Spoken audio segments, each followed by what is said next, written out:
had known something at that point. So making that statement, and that was a half hour before she finally told Lee that, because he kept talking to her and saying, listen, what are you going to say when the police come? And she said, I can't do this anymore, whatever. She said to Lee, you'd have to get those facts from Lee. I wasn't in the room. Okay. And she finally said that, I haven't been able to tell Mom where Kaylee's at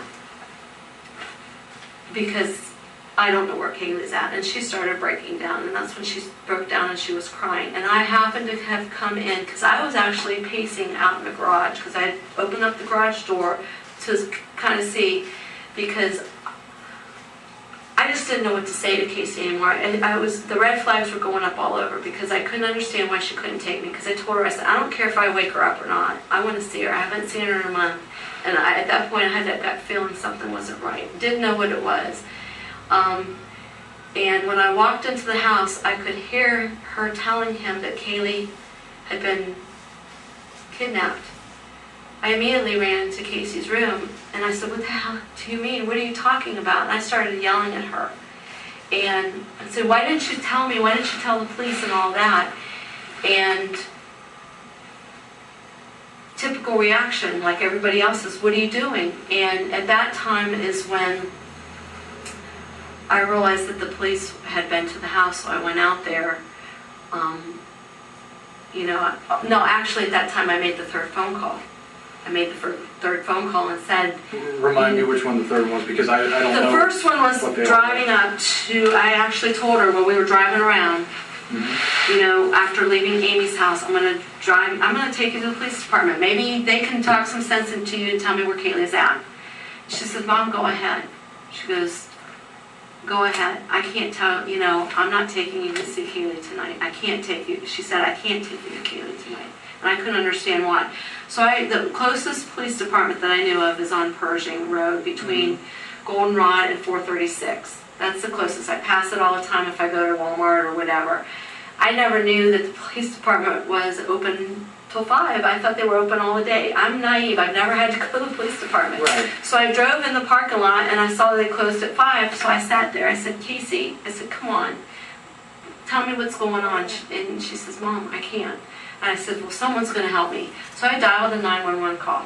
And they asked me, what it was regarding. I didn't know what to tell them. My daughter won't take me to see my granddaughter. Is that a crime? So I said, well, my car was stolen. Well, to me, if my car wasn't where it was supposed to be, then technically, I didn't want to make a false report, but I wanted to talk to an officer. I didn't know what to say. I didn't know what the facts were. So it just, whatever I could think of, I said. And she says, well, are you Orange County or are you Orlando Police? And it was like, listen, there's no point in going through all this. So I told her I would just go back to my house and call, and that's what we did, but I didn't call right away. Lee was there, didn't realize Lee was going to be there. We tried for 45 minutes to get her to tell us, and she was telling us that she couldn't take us or that would upset Kaylee's life and blah, blah, blah. Did not realize what that meant. So I finally said, that's enough. I'm not dealing with this anymore. I told Lee, I said, I'm calling because there's something wrong. There is something wrong. And so I called, the second 911 call was the first one that they actually showed on TV, and I said, hey, wait a minute, there's actually 3. The first one you're not showing. So it was referenced as the first one, which is actually the second. Okay. So the second one, I was still not as frantic as the first. The first one I was pretty calm. The second one, I'm not as calm, but I'm not frantic like the third one because I'm still kind of trying to figure out how do I get the sheriff's department out here. So I told them, my car's been stolen, possibly money, whatever. I didn't know. I wanted them to come out. While I was waiting, it was like I said, almost 40 minutes had gone by. Lee's still in there talking to his sister, and I'm staying out of it because I knew I was just making the situation worse because I wanted to go in there and shake her. I wanted to go in there and physically shake her and say, tell me. But I'm not going to do physical harm to my daughter because I didn't know if I could stop shaking her. You know what I'm saying? You get so angry with someone that can't tell you what you want to know that you could, might want to do that. Well, you know that she could tell you what you want to know. She's not telling you what you want to know. But I didn't know at that point. Right. I didn't know, and I'm not a violent person, and I didn't want to go and start shaking her and doing that. I couldn't do that. So I felt it was better for me to go away. Is there volatility between the two of you when it comes to things that you're not gonna like and that she does? No, we talk about things. I wasn't gonna shake her. That's not my style. I don't physically, I don't strike my children. No, I'm not And Casey, no, implying that. Please don't take that. what I'm saying, even though you say you're gonna wring someone's neck or you're gonna shake the shit out of them, I mean, that's an expression, I'm gonna shake the shit out of you. You're not gonna kill them, I'm gonna kill you if you don't tell me. Those are expressions, those are not Right. things that you act upon. As angry as I was, I know you don't start doing something because your anger could get the best of you. I'm not like gonna do that. That's not me. I'm not gonna do that. So again, I walked away. That's my style. I walked away. I let Lee continue to talk. But again, it was almost 40 minutes. So as I came into, this is the third phone call now, when I came in back into the house and I heard her telling Lee and she was starting to cry, I could tell in her voice. I knew something was wrong, and that's when I ran into her room. And then I said, I've got to call the police. They got to get here now. And that's when I called. And I said whatever I said. I'm like, my God, we found her today. We found her after a month. And what I meant by that, Casey wasn't missing in my eyes, but she wasn't where she said she was for a month. So my daughter wasn't missing, but now Kaylee, it was missing for a month by what Casey had said.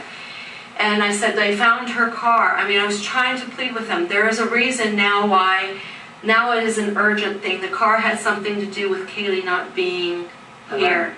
And that's why I said, and the car smelled like a damn dead body, or whatever I said on there, because it did smell bad, And that was your initial reaction. That's my initial reaction. Whether you know that or not. Right, and again, that was my husband's initial reaction as well, before he opened the car door, the trunk. His initial reaction is, I don't know if I'm going to find Casey in there, I don't know if I'm going to find Kaylee in there or what. He didn't know, or whatever. No one knew. But again, when you actually see what's in there and think about it, I mean, knowing now, I still believe that Kaylee's body, and I find it very hard to believe that Casey had an opportunity to put Kaylee in there for a short period of time to get the car stench that bad and take her somewhere else. You know what I'm saying? Right. At the time frame, I just don't, it doesn't make sense to me. Common sense doesn't tell me that she would park that car there if there was evidence. If it was me, I would run that car into a river or somewhere, off a cliff somewhere or whatever, or in another county, or do something and not leave it in plain sight for my mom to find or evidence. I mean, it just doesn't make sense. So that's why common sense tells me that Kaylee's has not been in that car as a cadaver. Okay, she's been in that car lots of times. That car has gone through being my husband's car, my son's car, my daughter's car. We've all driven that car. And that first car in the beginning had everybody's sweaty clothes in there from gym bags and stuff, because my son played basketball, in high school. That was a car that was given to him when he was a junior in his senior year in high school. So, I mean, that car's been through, it's been in our family for some time. Right. So, and my husband and I know every inch of that car and every stain in there. And those stains that we saw when we brought the car home, we didn't see any new stains. And of course, we don't have lights and illumination and all that other stuff, but there was nothing that we saw in that car. And I told the police the only thing I'd done is taken the stuff out of the back, put it in the garage just to let it air out, and then I had sprayed from Febreze, and I told them that up front, just to see if we could get the smell of it out. And it did smell better as it aired out, but it still had a bad stench, really bad stench, that everybody that came up that night into the home, no one was really particularly caring about the car. I mean, it was white, it was in our garage. I put it in the garage for a reason, because we didn't want to leave it outside. Plus, I didn't want to leave it all closed up. So I had the garage door down with all the doors open. And when we got home, my garage for 3 days smelled like the car. Mm-hmm. So it doesn't take much to absorb, smells. And I mean, all that smell is gone now, thank God. But for a couple of days, it still smelled like that. And we asked the sheriffs that night if we could take it out of the garage and leave it out on the driveway, and that's what they did. And they left it there for 48 or 24, 48 hours until they picked it up. Okay, we kind of got off a little bit of track. That's all right. That's all right. Excuse me, I'll be right back. Yeah. Okay.